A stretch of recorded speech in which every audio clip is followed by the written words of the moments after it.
You're listening to Africa Business Radio, where you get up-to-date insights on the Africa business landscape. Log on to www.africabusinessradio.com. Your favorite shows are available on podcasts. Download them on our website and mobile app. Africa Business Radio, towards a profitable Africa. We are the wind in the sails of your business. We are your compass. Chart your course towards your targets. Africa Business Radio, towards a profitable Africa. And 3, 2, 1, start. Startup Corner. Let's get it started in here. Running, running, and running, and running, running, and running, running, and running, running, and running, running, and running, running, and running. Let's get it started. Ha! Let's get it started in here. Let's get it started. Ha! Let's get it.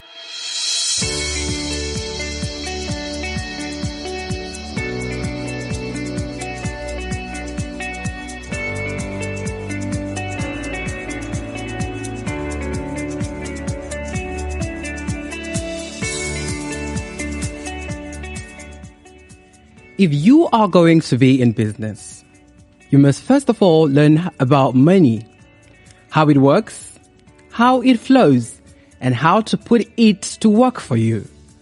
Welcome to another insightful episode of the Startup Corner Show here on Africa Business Radio.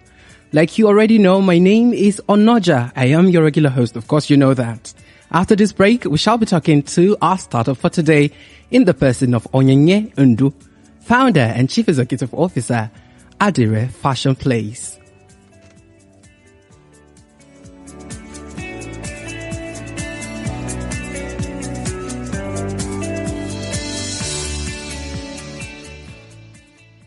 We are the wind in the sails of your business. We are your compass. Chart your course towards your targets. Africa Business Radio, towards a profitable Africa.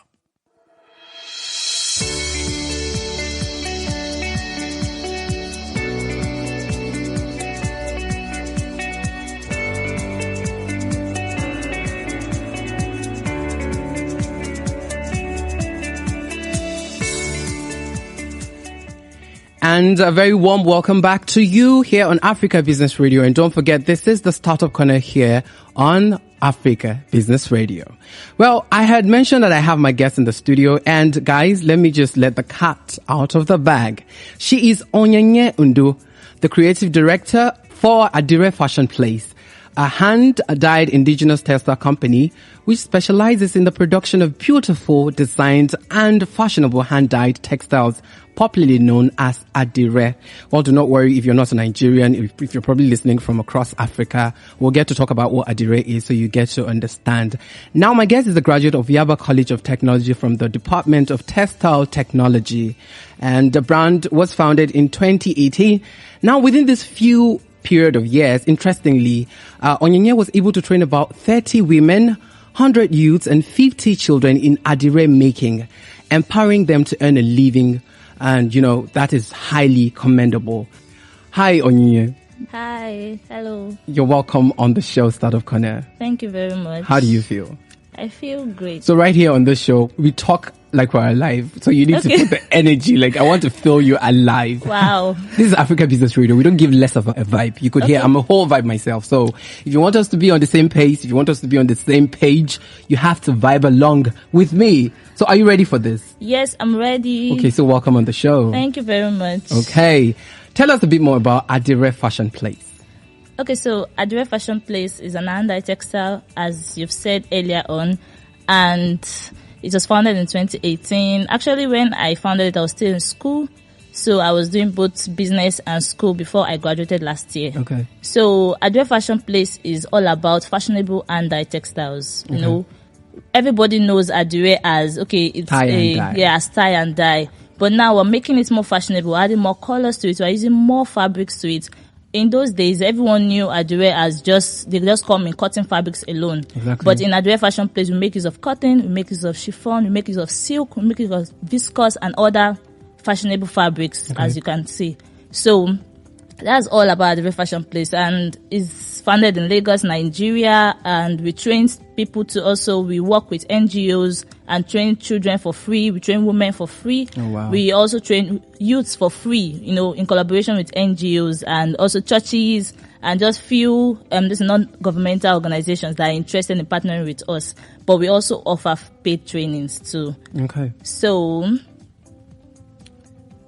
like basically that's it. Yeah. So basically okay, I think you've said enough. Well, Adire, if you ask me, I'm from the the 90s, so I didn't grow up to see Adire as a trend at a time. Like I didn't grow up to see that. Okay. I only came into it already existing, and then it was already like a thing of the past during my time, like until now. Yeah. Why did you decide that, okay, there are a whole lot of businesses you could have gone into as a person, as someone who is passionate about entrepreneurship?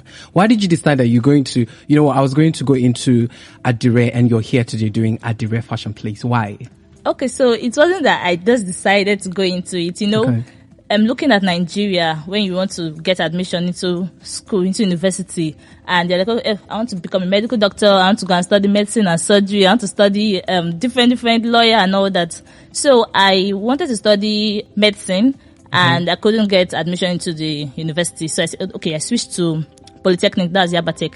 Then I wanted to study science laboratory technology, and the cutoff was quite high for what I got. So I had to switch to textile technology. So what happened? You probably didn't read enough. You were probably thinking of Adire making, and yeah. Okay, no, that was not it. Okay, so that year was the year they started the computer-based tests. Okay. So, we were always doing the written-based tests. Then, so that was the first time of we trying out computer-based tests in Nigeria for JAM. Oh, wow. Yeah, so that year, everyone's result was just coming out in like, of something, something we're not used to. So, but I was like, wow, I can't wait any longer. I have to enter the university this year. So I just went to Yabatech, and they were like, okay, this was what they had for me. They gave me options. I said, okay. And I went for textile technology. Okay. So after my ND program, I have to go for a 1-year IT program to go and for industrial training. And we all know the story of textile industries in Nigeria. We know that they are not functioning because of infrastructure, electricity, and all that things. So when I went around looking for where I was going to do my IT program, I couldn't find one. I was like, okay, wow. I went back home. And I was staying with my mom in a shop. I was like, at least I'll be going out every day and be seeing little money, even if it's for a recharge card. So, after about 2 weeks, a friend of mine called me and said, wow, she found a place where they train people for Adire, to learn Adire for free. I was like, wow. So she invited me to the foundation. It's called Adire Foundation. They still train women. They train only women for free. So I went for the interview and I got in. So the training lasted for about 10 weeks. Afterwards, I had to go back for my HND program. So when I went for my HND program, I started thinking, I've learned this thing. What would I do? And I said, okay, why not I start small now? And before I leave school, I would have been known. I would have a few customers before I now start expanding. So I said, okay, so I started in 2018, little by little, my customers started growing and all that. So when I finished in 2019, I registered my business. And I decided, okay, I finished with textile technology. The industries in Nigeria, they are not working. So what else would I do? I have this skill that I can do, and it requires very little capital to start up. So I decided to just, okay, let me start doing it. And since then, it has been wonderful. Oh yeah, it's been wonderful actually. So you're wearing something, and it's really interesting to know that you actually made this with your hands. Yes. Tell us, what does it take you to come up with something like what you're wearing? Okay, so what I'm putting on is batik design. So it's a wax resist method. Okay. So in Adire, we have the tie-dye and we have the batik. So this one I'm putting on is the batik wax resist method. Okay. And I made use of a stamp to do the design. Oh, wow. So it was a plain white fabric. Obviously. Before I dyed it, and I applied the wax on it, then I dyed it into a deeper color, which Very is creative. the brown color. Yeah. Wow.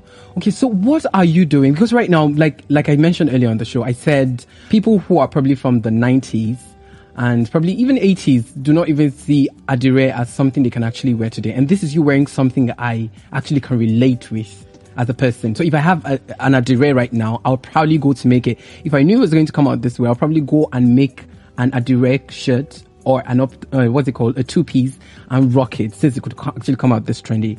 Now, what are you doing? What do you think can be done to make people believe that, you know what, as millennials, we can actually rock Adire and rock it well? What are you doing to make people understand, oh, it's not a thing of a past, or this is something we can actually reckon with till tomorrow, yeah. Okay, so let me go back a little bit. So in those days, the first fabric that was produced was a kijipa fabric. So the fabric was very stiff and it had a brown color.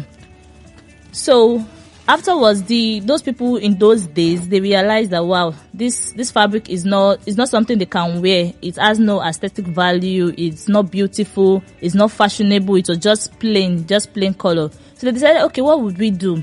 So they decided to come up with dyeing the fabrics with indigo dyes. Okay. So when they used these indigo dyes, it just come out plain. Then they thought again, instead of this thing just coming out plain, just plain blue, okay, what else can we do? They decided to, okay, let's create resist. So they started tying it, started knotting it to create different designs on the fabric. So it makes it more fashionable for them to put on. So coming back now, people have neglected it because people say, it's so stressful, it's so this, it's old fashion and all that. But right now, Adire is now coming back in vogue. So now we're making it more fashionable. We're adding more colors to it. Exactly. We're using more fabrics to it. We're using more different unconventional fabrics to design it. So it's no longer the kijipa that they were using in those days. Exactly. We're now using the brocade fabric. We're now using the chiffon fabric. We're using the silk fabric. So we're using beautiful, beautiful fabrics to make sure that, okay, for the fashionable woman, for the fashionable man of today, they can feel more relaxed wearing these fabrics. They will not feel, oh, this is what they were wearing in those days. Even if it's those designs of those days, Adire is for our culture, it's our heritage. It's something that when you wear in abroad, you say, wow, you can be able to spot out this person that, this is an African, and when they talk to you, okay, this is a Nigerian. Exactly. So that's what we're trying to bring it back. And the tourists as well. Yeah, we're trying to bring it back. And the fun part of this all is that people based in abroad, they appreciate it more than we in Nigeria here. Whenever they see it, they want to know more. I don't know what's up with us. It always happens like that. Exactly. Here, we don't really appreciate what we have. And then out there, where people are jumping and excited about what we have. Yeah, they want to know more about it. So, then we have this branch called the Adire Traditional Patterns.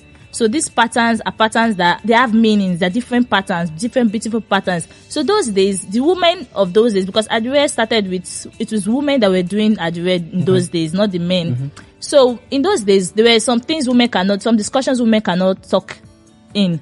There were some things women cannot say. There were some things women were not allowed to express themselves fully. So they came out with these patterns. So with those patterns, they were able to express themselves in ways they can express. So you can see like a talking drum. So a woman is trying to tell you that it's talking about celebration. You can see an umbrella with different lines and everything. So it's trying to tell you that, okay, when the king is walking, they'll use this umbrella to guard the king. So you can see a square with lines and everything. It's talking about family compound. Oh, wow. So they were using these patterns to express. As illustration. They were using these patterns to express themselves more in those days. Great. So far, you've been in this business for 2 years, and this is me like wondering, okay, it's just 2 years, and you find excitement, and you know what? I want to train people. I want to empower people for like almost zero cost. You're not getting nothing from it. And to a level, I want to believe that you must have had enough to think that you can actually give out back to the society for totally free. Yeah. So tell me your experiences so far doing this business of Adire. Okay, so why I want to train people for free and also pay trainings, because what made me go into this business was because I couldn't find a place to do my IT program. Okay. You understand? I went around and I couldn't find just IT. It was not even like as if I was looking for employment. Talk less if I was now looking for employment. I mean, it would now be so impossible, because IT program was something that you don't even need to pay as much, just stipends. But okay, so I couldn't find a place. I was like, wow, is this how hard is it to get a job in this country? So when I now found out about Adire, I was like, well, this is something you can do on your own. You don't need to start carrying your certificates up and down. It's something just in your house. You can start doing it and you'll be getting your money. You'll be getting paid. Exactly. People will be coming. You'll be training people. So there are so many ways you can get income in doing Adire. So that's why I said, okay, I have to start training people so that when they leave school or even in school, they can find something doing. So what is the benefit for you as a person? I feel fulfilled, like fulfillment. You know, when I train people and I see them doing that thing, I'll feel like, wow. Because most times when you train some people, they'll feel, oh, I don't know, this thing is stressful, this is this. But when I now train people and I see them doing it, I feel so happy. I feel like, wow, this fabric, the fabric is going to go places. Like my fabrics have been to France, it has been to Paris, it has been to USA, it has been to UK. And when I see them, I'm always like, wow. So it's a pride. Our culture is going viral and it's coming from you. And so you're making some extra change as well. Yes. Great. That's cool.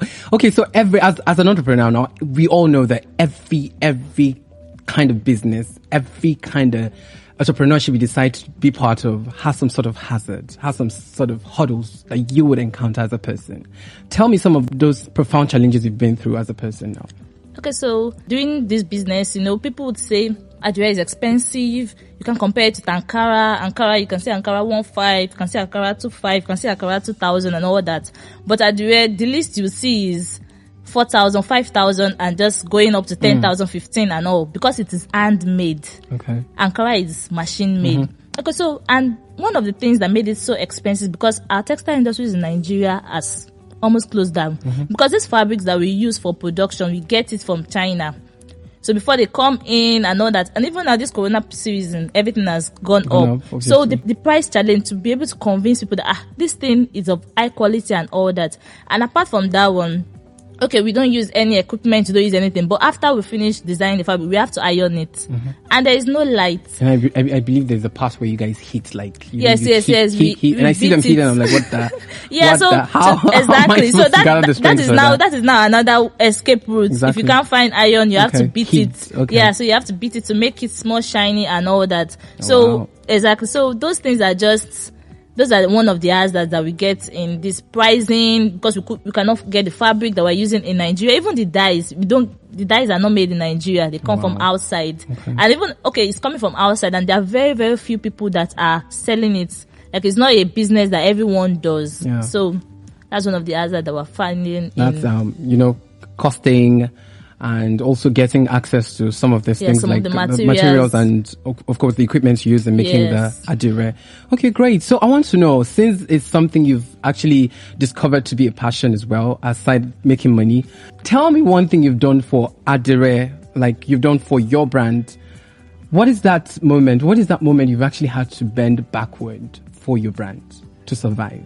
Okay. So there was a time I made some fabrics for someone. If I explain further, everyone will know the person because he's a very popular person. So I did those fabrics. I was in school then, and like, you mean a celebrity person? No, like public figure. Yeah, a public figure though. Okay. So I made those fabrics, and according to her, she does not like them. Oh, wow. But when I got to her office to deliver them, our secretary was like, wow, they're so beautiful. Wow, bring and all that. And when she saw it, she was like, no. Onyinye, this is not what I told you to do. I was like, wow, something of over 70,000. It was a big deal for me because I just started. So I was like, what would I do? And she said, I need my money. You're wasting my money. You're wasting my time. If you don't bring it back, I'm going to arrest you. I'm going to arrest your parents. I was like, what happened? So I started thinking, what would I do? So, and I knew if I was going to go and tell my parents that this thing happened, Mom would say, that's your business. Just exactly. She would tell you, I told you, better just forget about it. So I went back to the hostel in school and I was like, wow. In short, I even felt sick. My roommates were like, what happened to you? I could never tell them because they were admiring the fabric. So I said, okay, this was what I was going to do. All my proceeds, all the old sales I was getting, after that, I had to use it to, as in replenish the loss that I got. So I had to start using it to make another one for her. So that period was I was just there. It was as if I was now working for her, just to make sure I satisfy her. Did you eventually get to sell her rejected, requests? Did you get to sell them off to other person, or it was just something you had to do? Okay, so the negative part was that the type of fabric I used for her was not a wearable fabric. Oh, wow. Yes. So that was one thing that was like, it was so hard for me to sell them. So I just turned them to tote bags. So I just sold it that way with the tote bags. But then it was still a loss because I have to pay for the tailor that was sold the tote bags just to let the fabric go. So that was how I survived that. Thank God. You indeed survived, of course. That's why you're shining your teeth here. So we're happy with you that you survived that moment. It was a heat. But it's one of those things that actually come with entrepreneurship. You have to understand that you have to be a risk bearer. For you to say, okay, I want to take this on my own single-handedly, then you need to understand that this thing comes with a lot of hazards and a lot of difficulties that you should be able to, face to face with when it comes. Okay, great one there. We're happy that you survived. So I want to quickly ask you, what is success to Adire Fashion Place. What is success to you, even you as the founder? My mission is to make this fabric one in the world. Is to take Adire to places like everywhere in the continent, everywhere in the world. And so when a fashion designer in France, when he approached me and said he wanted me to make some designs for him, I was like, wow, like all the way in Paris. I'm telling you. Exactly. So I was so excited. I was like, wow, like I couldn't believe that me and where did it find? Just on Instagram. Oh, wow. So I was really, really excited. I was like, and one thing was that we discussed for about 2 years before it finally concluded. Wow. Like he reached out to me in 2018. Then he just bought for me in 2020. So I felt like he was watching me. He was watching to make sure that, okay, this person was someone I could work with, not someone that would just run away. Maybe someone that just start a business and once this money comes into our hands, it just stops. Exactly. So success to me is when I see these fabrics, when I see them in greater places, in higher places. If I see my fabrics, if I see Barack Obama wearing my fabric, if I see Donald Trump wearing my fabric, if I see the Queen Elizabeth wearing my fabric, I'll feel successful, you know. And I also feel successful when I see those that I've trained doing very well, doing great things, training more people, empowering more people. Because I train you train somebody, another person trains somebody, the person too is doing the business, you know, Adire is going far. Great. So, it's obviously going far for you. So you actually said something that caught my attention, and I actually resonated to that a lot, because it goes along to say that patience and consistency actually works magic. So I hope there's a listener out there who has actually gotten that, especially a startup or just an entrepreneur, someone who's into the business. You need to remain consistent and be patient at the same time. You never know who's watching. And like I would always say on the show, just keep doing what you're doing. Like she mentioned, she started off so she met someone who was abroad and saw her, waited like 2 years before finally placing an order. And I don't even want to go into asking her like the worth of the orders, but I just know it was huge. So at this moment, I would like you to give some words of advice to someone listening to us, because we usually have, entrepreneurs and startups tuned in to listen to some, great words from our people who come on board to talk to us. So what advice do you have for people listening? Okay, so first advice I would give anyone listening now is start with what you have. You know, most times people wait to have millions. People wait to, you hear most people say, I have an idea.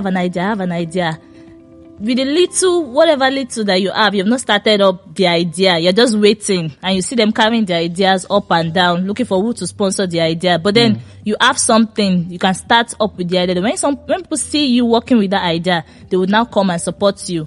So that's what I would say. Start with what you have, because whatever little you have, you can use it to make something great, you know. And also I would say consistency pays, you know, continue. There are people are watching you, and they're just waiting for you to continue. When they see, okay, how consistent you are, because people would want to trust you before they can do business with you. Exactly. No one would just want to do business with someone they don't trust, because most times, you know, when you want to do business with someone, you would have to pay maybe upfront payments or whatever. So no one will want to pay you an upfront and you just run away. So they want to trust you, and when you're not consistent, no one can trust you. True. And also I would say you should be self-reliant. You should know what you are doing. Whatever you want to go into, know the basics, know everything. There are people that they'll just see somebody doing something and they just, because this person is doing this thing, let me just go and start doing it. You don't know the business part. You don't know the negative part. You just saw the positive part. You saw this person making money, and you just feel, let me start doing it. Exactly. And when you now start doing it, once one thing hits you just fall off. Exactly. So you need to know more about whatever thing you want to go into. Understanding your business is key. So you need to understand what you're passionate about, what you're about to go in. It's not just about looking at it from a distance and making conclusion that you can do it and you're already jumping into it. Just as you jumped in, you might just have to jump out real soon. So you need to understand first to avoid that. Thank you so much, Onyinye. It's been really wonderful talking to you. Welcome. Before I let you go, there's someone listening and itchy to see what Adire Fashion Place has in store for them. So would you let us know how we can get in touch with you? I'm on Instagram at Adire Fashion Place, on Facebook at Adire Fashion Place, and you can send an email if you want to place an order or you want to see samples of my designs at adirefashionplace@gmail.com. I'm also on WhatsApp. Okay. So my WhatsApp number is 081 42 52 1902. For those that are not in Nigeria, it's +234 81 42 5202. And for those who are also not in Nigeria, listening to us from any part of the world, you can also spell the Adire when you want to check her out on Instagram or any of the internet platform as Adire. Adire is spelled Adire, and you can actually thank me later. Thank you so much, Onyinye, for joining me today on the show, and we are glad to have you. I hope next time when I call you to probably teach us how to make Adire, you're obliged to be here. You're welcome. Yes, anytime. I'm available. All right, dear. Thank you so much. All right, listener, I have been speaking to Onyinye Nduh, a creative director of Adire Fashion Place. She's also the founder and chief executive officer of that wonderful brand. It's a hand-dyed indigenous textile company which specializes in the production of beautiful designed and fashionable hand-dyed textile. You want to go on that platform mentioned and see for yourself what she has to offer. On that note, I'd like to say this is how much we can take on today's episode of the Startup Corner Show here on Africa Business Radio. I am your regular host, I'm not just saying, remain blessed and do not stop that dream. Keep working. It will definitely come to pass. Bye for now.